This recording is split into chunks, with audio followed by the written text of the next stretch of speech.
तो हेलो, एक बार फिर स्वागत है आपका यूनिक आईएएस एकेडमी बाई गुल फैमिली राजी में। पार्लियामेंट पढ़ रहे हैं हम लोग, पार्लियामेंट में कानून किस तरह से बनते हैं वो पढ़ रहे हो। इस बहाने बहुत सारी चीज़ों पर हम लोग डिस्कस कर चुके हैं।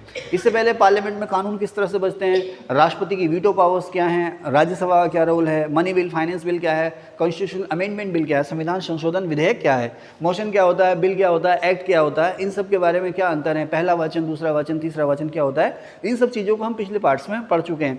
पूरा का पूरा एक सीक्वेंस से मैंने प्लेलिस्ट बना रखी है। अगर आप वीडियो को शुरुआत से देखेंगे, क्रम से देखेंगे, सीक्वेंस से देखेंगे तो आपको ज़्यादा समझ में आएगा। और अगर आप लोग थोड़े से पहले से आपको बेसिक नॉलेज है तो आप कहीं से भी शुरू हो जाइए। फिर अब यहाँ पर आ गए हम संसद का संयुक्त सत्र। तो एकदम से हम ज्वाइंट सेशन की बात नहीं करेंगे, लेकिन पढ़ाएंगे आपको ज्वाइंट सेशन ही, पार्लियामेंट का ज्वाइंट सेशन। संसद जानते हैं ना, जो लोग नए जुड़े हैं, पहली बार हमारी वीडियो देख रहे हैं, तो आपको पता है कि हमारे देश में कानून बनाने वाली जो सबसे बड़ी संस्था है, बॉडी है, वो है पार्लियामेंट, भारत की संसद। संसद के 2 हाउस हैं, लोकसभा और राज्यसभा, और 3 अंग हैं, लोकसभा, राज्यसभा और राष्ट्रपति। शुरू में जब हम जाते हैं, तैयारी शुरू करते हैं, आप बीएससी एमएससी करके आ गए, गोल्ड मेडलिस्ट है। आप लोग प्लीज़ बुरा मत मानना, मैं आक्षेप नहीं कर रहा हूँ। मैंने एमएससी किया, एमएससी बीएड हूँ मैं, बस सिंपल, ठीक है। एमएससी मैथमेटिक्स से मैंने किया। तो जब मैं बीएससी कर रहा था मुझे लग रहा था अब तो बस कलेक्टर बन गया, है ना। बीएससी के बाद एमएससी की, अब तो, लेकिन एमएससी करने के बाद जब पेपर देने गए यूपीएससी आईएएस का, कहीं, है ना, 3 साल तक तो बीएड का एग्ज़ाम नहीं दिया। अरे हम टीचर बनेंगे, प्राइमरी स्कूल के टीचर बनेंगे, हम कलेक्टर बनेंगे। 3 साल तक हमने बीएड का एग्ज़ाम नहीं दिया। उसके बाद फिर धीरे धीरे औकात पता चलने लगी। उसमें पूछे कि धन विधेयक क्या है, वित्त विधेयक क्या है, अरे ये क्या होता है भाई, ये भी कुछ होता है क्या, है ना। संसद क्या होती है, उसमें कहा संसद का अंग राष्ट्रपति भी है, मतलब राष्ट्रपति संसद का अंग क्यों होगा। मैंने कहा यार ये क्या हुआ। फिर किसी ने बताया सिविल सर्विसेज की तैयारी करनी है। हाँ तो बेटा जाओ बीए पढ़ो, है ना। आजकल के बच्चों से हम कह देते हैं ना कि भाई आपने यूपीएससी या सिविल सर्विसेज की या गवर्नमेंट जॉब के लिए तैयारी करनी है जिसमें जीके आती है, तो आपको आफ्टर 12th बीए ही करना चाहिए, एसएसटी पढ़ना चाहिए। तो वो ऐसे करते जैसे उनके मुंह में करेला आ गया हो। फिर एमएससी करने के बाद वो कभी ये कर कभी को वो कर, 4 साल बाद फिर सर तैयारी करनी है। आ गए बेटा, आ गए। तो चलिए फिर हम भी उसी कूचे से निकले हैं। तो संसद का संयुक्त सत्र, तो अब शुरू में जब होता है तो हमें यही दिक्कत होती है कि भाई कि ये संसद के हाउस या इंग्लिश में क्या, हिंदी में क्या कहते हैं, सदन। संसद के सदन या हाउस क्या होते हैं, और संसद के घटक या अंग या कंपोनेंट्स ये क्या होते हैं। तो संसद के 3 अंग हैं, राष्ट्रपति, लोकसभा, राज्यसभा, और 2 हाउस हैं, लोकसभा और राज्यसभा। कोई भी कानून संसद द्वारा तभी पास हुआ माना जाएगा जब उसे दोनों हाउस अलग अलग पास कर दें, लोकसभा अलग पास कर दे, राज्यसभा अलग पास कर दे, और उसके बाद राष्ट्रपति भी उस पर सिग्नेचर कर दे, तभी वो कानून बनेगा, अदरवाइज कानून नहीं बनेगा। ओके। अब होता यह है कि राष्ट्रपति को ये लगता है किसी बिल के बारे में लोकसभा राज्यसभा में मतभेद हो गया, विवाद हो गया। मतभेद का मतलब डिशुम डिशुम नहीं, उसका मतलब सिर्फ यही है कि लोकसभा ने जो बिल पास किया है उससे राज्यसभा फाइनली सहमत नहीं है। उसमें एक शब्द का इस्तेमाल किया, अंततः सहमत नहीं है, फाइनली सहमत नहीं है। या राज्यसभा ने जो बिल पास किया है उससे लोकसभा अंततः सहमत नहीं है। समझ गए, समझ रहे बात। उसे कहते हैं हम विवाद की स्थिति। 2 भाइयों में विवाद है, सारे उसमें सुलह मशवरे की कोशिशें कर ली गई, लेकिन सुलह मशवरा नहीं हुआ। अब घोषित कर दिया मोहल्ले वालों ने, गांव वालों ने, कि भाई इनमें विवाद हो गया, अब झगड़ा बहुत बढ़ जाएगा, इसके लिए अब पंचायत बिठा लो, है ना। अब एक भाई अपने ससुराल वाले ले आएगा, दूसरी भाई अपने ससुराल वाले ले आएगा। यही तो होता है ना, पहले सगे भाई होते हैं, एक दूसरे के लिए जान देने के लिए तैयार होते हैं। उसके बाद जब उनकी शादियाँ हो जाती है ना, तो अब वो दोनों एक दूसरे के दुश्मन हो जाते हैं। अब इसके ससुराल वाले आ गए, उसके ससुराल वाले आ गए। भाई यार ऐसा क्यों करते गए, चलो कहाँ थे। तो अब यहाँ शुरू आ जाते हैं, पॉलिटिव आ जाते हैं। कहाँ जाते हैं, पॉलिटिव आ जाते हैं ना भाई, घर घर की यही कहानी है। कहाँ जाते हैं, अब पॉलिटिव आ जाते हैं। तो हमें जायदाद को बांटने पर नहीं, जायदाद को बढ़ाने पर, प्रॉपर्टी को बांटने पर नहीं, प्रॉपर्टी को बढ़ाने पर ध्यान देना चाहिए, है ना। लाभ के बंटवारे पर नहीं। मैनेजमेंट में एफडी टेलर पढ़ते हैं आप लोग, तो उन्होंने कहा ना कि आपको प्रॉफिट के बंटवारे पर नहीं, प्रॉफिट को बढ़ाने पर ध्यान देना चाहिए। ठीक है, चलें भाई। तो अब इसी तरह से संसद में लोकसभा ने एक बिल पास किया, राज्यसभा के पास गया, राज्यसभा ने उसको पास करने से मना कर दिया, पास करने से मना कर दिया। इसका मतलब दोनों में विवाद हो गया। ध्यान से सुनना मेरी बात को, है ना। यहाँ मैंने शायद लिखा भी होगा, नहीं लिखा होगा तो जो बोल रहा हूँ आप लोग लिख लेना। लोकसभा ने बिल पास किया, राज्यसभा ने उस पर मंजूरी देने से मना कर दिया। राज्यसभा ने बिल पास किया, लोकसभा में गया, लोकसभा ने उसे मंजूरी देने से मना कर दिया। ठीक है साहब।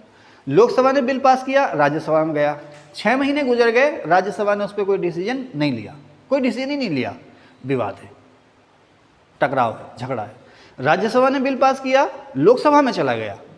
ऐसा नहीं कि राज्यसभा ने जिस दिन बिल पास किया उससे 6 महीना ना, राज्यसभा ने बिल पास किया और उसके बाद उसने लोकसभा को भेजा, तो लोकसभा को जिस दिन वो बिल मिला उससे 6 महीने गुजर गए, लोकसभा ने उस पर कोई डिसीजन नहीं लिया, इसका मतलब विवाद है, मतभेद है, डिस्प्यूट है। ओके, सिंपल सी बात है। ओके, समझ गए। अब लोकसभा ने बिल पास किया, राज्यसभा ने उसे लोकसभा को कुछ सुझावों के साथ लौटा दिया साहब, राज्यसभा उसका कोई सुझाव नहीं मानती, विवाद है। राज्यसभा ने बिल पास किया, लोकसभा ने उसे अपने कुछ सुझावों के साथ लौटा दिया, राज्यसभा उन सभी को नहीं मानती, विवाद है। लोकसभा ने बिल पास किया, राज्यसभा ने अपने सुझावों के साथ लौटा दिया। अब लोकसभा ने उसके कुछ सुझाव माने और कुछ सुझाव नहीं माने, कुछ सुझाव माने, कुछ सुझाव नहीं माने और वापस भेज दिया राज्यसभा को। राज्यसभा अगर मान जाए कि चलो ठीक है, जो तुमने मान लिया ठीक है, जो नहीं माना वो भी ठीक है, कोई विवाद नहीं है। लेकिन अगर राज्यसभा उससे सहमत नहीं है तो विवाद है। उसी तरह से राज्यसभा ने बिल पास किया, लोकसभा में आया, 6 महीने गुजर गए, उसने कोई डिसीजन नहीं लिया, या पास करने से मना कर दिया, ठीक है ना, या पास करने से मना कर दिया, विवाद है।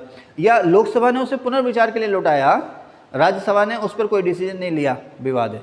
राज्यसभा ने उसको पास करने से मना कर दिया, विवाद है। या लोकसभा ने जो सुझाव दिए थे, राज्यसभा ने उसके कुछ सुझावों को माना और कुछ सुझाव को नहीं माना और वापस लोकसभा को लौटा दिया। लोकसभा ने कहा चलो ठीक है, राज्यसभा ने जो बिल पास किए हैं, जो सुझाव दिए हैं, जो मसौदे सुझाए हैं, हम उससे सहमत हैं, तो ठीक है, कोई विवाद नहीं है। लेकिन अगर फाइनली लोकसभा कहना है भाई हमने तो जिस रूप में भेजा था उसी रूप में पास होगा, तो इसका मतलब विवाद है। इसीलिए एक शब्द लिखा गया है कि जब राष्ट्रपति को ये पता चल जाए कि लोकसभा और राज्यसभा दोनों में ही किसी बिल को लेकर के अंततः असहमति है, अब क्या होगा? अब क्या होगा? अब बिल पास कराना है, तो राष्ट्रपति को ये अधिकार है। आर्टिकल 108 लिखा लगा, जब दोनों हाउस में किसी बिल पर मतभेद हो तब राष्ट्रपति की इच्छा है। अब मैंने यहाँ लिखा भी है, मतभेद कब है? जब किसी बिल पर दोनों हाउस अंततः असहमत हो। यही बात लिखी है मैंने। एक हाउस ने दूसरे हाउस के बिल को नामंजूर कर दिया है या उसे ऐसे संशोधनों सहित लौटा दिया है जिससे पहला सदन पूरी तरह या अंशतः, या तो उन संशोधनों को पूरी तरह नहीं मानता, या कुछ को मानता और कुछ को नहीं मानता, इसलिए इस्तेमाल किया हमने अंशतः, असहमत है। 6 माह के बाद भी दूसरे सदन ने पहले सदन के बिल को रोके रखा है, तो इसका मतलब असहमति है। ऐसे में क्या होगा? अब ऐसे में आर्टिकल 108 जो है राष्ट्रपति को ये अधिकार देता है कि वो दोनों हाउस की ज्वाइंट बैठक बुलाएं, दोनों हाउस की ज्वाइंट बैठक बुलाएं, ठीक है साहब। अब जब ज्वाइंट बैठक बुलाई जाएगी, अब इसमें जब मैं रात इसको पढ़ रहा था आपको पढ़ाने के लिए, मैं भी पढ़ के आता हूँ, अपना रिवाइज करके आता हूँ, कहीं कुछ गड़बड़ी ना हो जाए। अब जब ऑफलाइन क्लास होती थी उसमें दिक्कत ही नहीं है, बोर्ड पे लिखा कल, अरे बेटा वो मैंने कल गलत दिखा दिया था, उसको थोड़ा सा ऐसे अमेंड कर लो। लेकिन आप जब रिकॉर्ड कर रहे हैं तो इसमें तो सभी कुछ देना ठहरा ना, है ना। हाँ, तो उसमें यह था कि अब दोनों हाउस में विवाद है। अच्छा, दोनों हाउस की बैठक चल रही है, लोकसभा राज्यसभा की बैठक चल रही है, तो राष्ट्रपति एक मैसेज भेज सकता है कि भाई इस बिल पर आप जो है संदेश या मैसेज भेज सकता है कि इस बिल पर अब ज्वाइंट बैठक होगी, फला तारीख को ज्वाइंट बैठक होगी, ठीक है। अब अगर दोनों हाउस का सेशन नहीं चल रहा है तो राष्ट्रपति इसके लिए नोटिफिकेशन जारी करता, अधिसूचना जारी करता है कि फला तारीख को दोनों हाउस की ज्वाइंट बैठक होगी। लेकिन ज्वाइंट बैठक के लिए 14 दिन पहले नोटिस देना जरूरी। कितने दिन पहले? 14 दिन पहले नोटिस देना जरूरी, ये ध्यान रखना। अब जब ज्वाइंट बैठक होगी, राष्ट्रपति ने कह दिया, आज की तारीख है 29 मार्च 2024, है ना, तो 29 मार्च 2024 आज राष्ट्रपति ने नोटिस दे दिया कि भाई आने वाली 15 अप्रैल 2024 को ज्वाइंट बैठक होगी, तो वो बैठक होगी, ठीक है ना। अब इसी दरमियान देश में आपातकाल लग जाए या लोकसभा भंग हो जाए, फिर भी वो बैठक होगी। अब अगर राष्ट्रपति ने, ध्यान रखना, आपातकाल लग जाए या लोकसभा भंग हो जाए, फिर भी उस बिल पर बैठक होगी, उस बिल पर डिस्कशन होगा, पास हो या पास ना हो, डिस्कशन होगा, ठीक है ना। अब बताते एक चीज़ और मैं भूल गया, मैंने क्या कहा कि भले ही लोकसभा भंग हो जाए, हाँ मैं ये कह रहा था कि अब जो है सरकार या लोकसभा या राज्यसभा उस बिल को वापस नहीं ले सकती। जब राष्ट्रपति ने ज्वाइंट सेशन का नोटिफिकेशन जारी कर दिया है या ज्वाइंट सेशन के लिए डेट फिक्स कर दी है, तो अब उस बिल को वापस नहीं लिया जाएगा, ज्वाइंट सेशन होगा, संयुक्त बैठक होगी। जानते हो ना, लोकसभा की बैठक राज्यसभा की बैठक क्या होती है? अलग अलग होती है। अब दोनों एक साथ केवल उस बिल पर डिस्कशन करने के लिए दोनों एक साथ बैठेंगे। अच्छा, इसमें कुछ शर्तें हैं। शर्तें क्या हैं? शर्तें ये हैं कि ज्वाइंट सेशन होगा, ठीक है ना। अब ज्वाइंट सेशन जब होगा तो उस ज्वाइंट सेशन में केवल उसी बिल पर बातचीत होगी, किसी अन्य मसले पर बातचीत नहीं होगी, केवल उसी बिल पर डिस्कशन होगा, दोनों मिलकर डिस्कशन करेंगे, ठीक है। इसके अलावा उसमें एक बाध्यता और भी मैंने लिख रखा है, देखो, ज्वाइंट सेशन का नोटिस जारी होने पर लोकसभा भंग हो जाए तो भी बैठक होगी। अब बिल के मसौदे में कोई चेंज नहीं होगा, यानी कि जो बिल का मसौदा था लोकसभा राज्यसभा में जो रखा गया था, अब वो जब आएगा ज्वाइंट बैठक में तो उसमें आप कोई चेंज नहीं करेंगे, उसमें आप कोई बदलाव नहीं करेंगे, संशोधन की अनुमति नहीं है। लेकिन अगर ज्वाइंट बैठक 4 या 5 साल बाद हो रही है या कुछ ज़्यादा समय गुजर गया, बिल वही था लेकिन उस पर ज्वाइंट बैठक तो है, कुछ समय बाद हो रही है, अब ये समय गुजर जाने के बाद, समय गुजर जाने की वजह से कुछ चेंज जरूरी हैं तो वो चेंज हो सकती है। देखो ध्यान रखना, ज्वाइंट सेशन में उस बिल के मसौदे में कोई बदलाव नहीं होगा, संशोधन नहीं होगा, एक्चुअली उसमें सिर्फ वोटिंग ही होती है, मसौदे में कोई बदलाव नहीं होता है, एक्चुअली उसमें वोटिंग ही होती है, डिस्कशन का मतलब ही है वोटिंग होती है। लेकिन अगर समय गुजर गया है उसको ज्वाइंट सेशन तक आते आते तो थोड़े बहुत बदलाव जो समय की ज़रूरतें हैं उनके मुताबिक उसमें बदलाव हो सकते हैं, ठीक है। अच्छा ठीक है साहब, यानी कि आमतौर पर आप समझ लो बिल में अब कोई बदलाव नहीं होगा। अब यहाँ पर आता कोरम, आता ना, कोरम हिंदी में एक शब्द आता, इंग्लिश में कोरम और हिंदी में गढ़पूर्ति। जब मैं आपको दोनों हाउस के प्रोसेस बताऊँगा, जो काम करने का जो तरीका वो बताऊँगा तो उसमें बताऊँगा। जैसे हम लोग कितने, लगभग 50 लोगों की क्लास है हमारे सामने, तो अक्सर कभी जैसे बारिश हो गई, बहुत ज़्यादा बारिश हो गई या कोई त्यौहार हो गया तो 10-12 ही लोग आए, है ना, ये 4-5 ही लोग आए, उन्होंने कहा यार आज बच्चे बहुत कम हैं, चलो आज फिर छुट्टी कर लेते हैं सब, है ना। तो फिर मैसेज जाता उन लोगों के पास जो नहीं आए वो खुश होते हैं, अरे वाह वाह वाह मज़ा आ गया, छुट्टी हो गई। और जो लोग आए हैं वो अपने आप को ठगा सा महसूस करते चले जाते हैं, यार हम आए थे, हमें तो कुछ पढ़ाई देते, है ना। हाँ ठीक है, ओके। तो कोरम का मतलब किसी भी मीटिंग, किसी भी बॉडी, क्लास है, हाउस है, आमतौर पर कोरम जो है किसी ऐसी संस्था के बारे में बात करते हैं जो कानून बनाती है। तो आमतौर पर कितना होता है कोरम? सदन की कुल संख्या का 1/10। तो यहाँ पर भी ऐसी है, दोनों हाउस की बैठक हो रही है तो इसके लिए कोरम जरूरी है, कितना? दोनों की कुल संख्या का 1/10, दोनों की कुल संख्या का 1/10। अब जब ज्वाइंट सेशन होगा तो आपको पता ही है, ये सवाल खूब आता और आपको रटा हुई है, संयुक्त बैठक की अध्यक्षता कौन करता है? लोकसभा का अध्यक्ष। अब यहाँ पर राज्यसभा की स्थिति थोड़ी सी दोयम है, क्योंकि जब ज्वाइंट सेशन होता है तो उस ज्वाइंट सेशन को पीठासीन या प्रेसिडाइज करता है कौन? लोकसभा का अध्यक्ष। अगर लोकसभा का अध्यक्ष नहीं है, लोकसभा का अध्यक्ष इसमें असमर्थ है या पद खाली है, तो लोकसभा का उपाध्यक्ष इसकी बैठक करेगी, अध्यक्षता करेगा, इस सेशन की ज्वाइंट सेशन की अध्यक्षता करेगा। अगर वो भी नहीं है तो फिर अब राज्यसभा का सभापति इस सेशन की अध्यक्षता करेगा, वो भी नहीं है तो उपसभापति, राज्यसभा का उपसभापति इस सेशन की अध्यक्षता करेगा। और अगर वो भी नहीं है, कभी ऐसा हो गया कि ना लोकसभा अध्यक्ष है ना उपाध्यक्ष है, ना राज्यसभा सभापति है ना उपसभापति है, तो अब इस बैठक की अध्यक्षता कौन करेगा? वो व्यक्ति जिसे राष्ट्रपति इस काम के लिए नॉमिनेट करें, लेकिन उसे पार्लियामेंट का मेंबर होना जरूरी है। तो वो संसद सदस्य अब इस बैठक की अध्यक्षता करेगा जिसे राष्ट्रपति इस काम के लिए मनोनीत करें या नियुक्त करें, ठीक है। यही चीज़ मैंने लिखी है। अब चर्चा पर शर्तें क्या हैं वो मैंने सब आपको बताई दी। अब क्या राष्ट्रपति इस पर वीटो कर सकते हैं? भाई दोनों हाउस में वोटिंग हुई, दोनों हाउस में वोटिंग हुई और लोकसभा के पास है 543 मेंबर और राज्यसभा के पास कितने मेंबर हैं इस समय? 245। कितने हैं? 245 है ना। लोकसभा में 543 और राज्यसभा में 245। तो देखो अब संयुक्त बैठक की स्थिति में राज्यसभा कई मायने में 2 दर्जे की हो जाती है।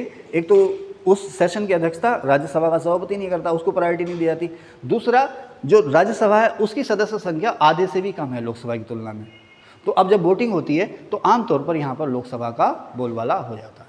तो यहाँ पर राज्यसभा जो है अपने संख्या की वजह से, संख्या बल की वजह से लोकसभा की तुलना में दोयम हो जाती है, और कोई बात नहीं है, ठीक है। अब लोकसभा राज्यसभा की ज्वाइंट बैठक हुई, मान लीजिए उसमें बिल पास हो गया। अगर भाई ज्वाइंट बैठक हुई, ज्वाइंट बैठक का मतलब समझ रहे हैं, अब लोकसभा राज्यसभा दोनों मिलकर वोट करेंगे, अलग अलग वोटिंग नहीं होगी, मिलकर वोटिंग करेंगे। अब अगर बिल के फेवर में वोट ज़्यादा पड़ गया तो बिल पास हो जाएगा, बिल की फेवर में वोट कम पड़े तो बिल पास नहीं होगा। बिल पास नहीं हुआ, कहानी खत्म, छुट्टी। बिल पास हो गया तो राष्ट्रपति के पास जाएगा, राष्ट्रपति चाहे मंजूरी दे चाहे मंजूरी ना दे, चाहे पुनर्विचार के लिए लौट आए या पॉकेट वीटो का इस्तेमाल कर ले, उसमें वो फ्री है। ओके, क्लियर है। अगर किसी को कोई चीज़ पूछनी हो तो कमेंट करना कि सर मुझे ये चीज़ समझ में नहीं आई, मैं दोबारा 5 मिनट की वीडियो बना के आपको बता दूंगा, लेकिन कमेंट करना, ठीक है। ज्वाइंट अब क्या है यहाँ पर? Money bill, constitution amendment bill, अब तक ज्वाइंट बैठक। अच्छा, ये चीज़ें मैंने आपको बतानी थी। हाँ, अब कहाँ चले गए आप? ये क्या लिखा मैंने? सामान्य बहुमत, विशेष बहुमत।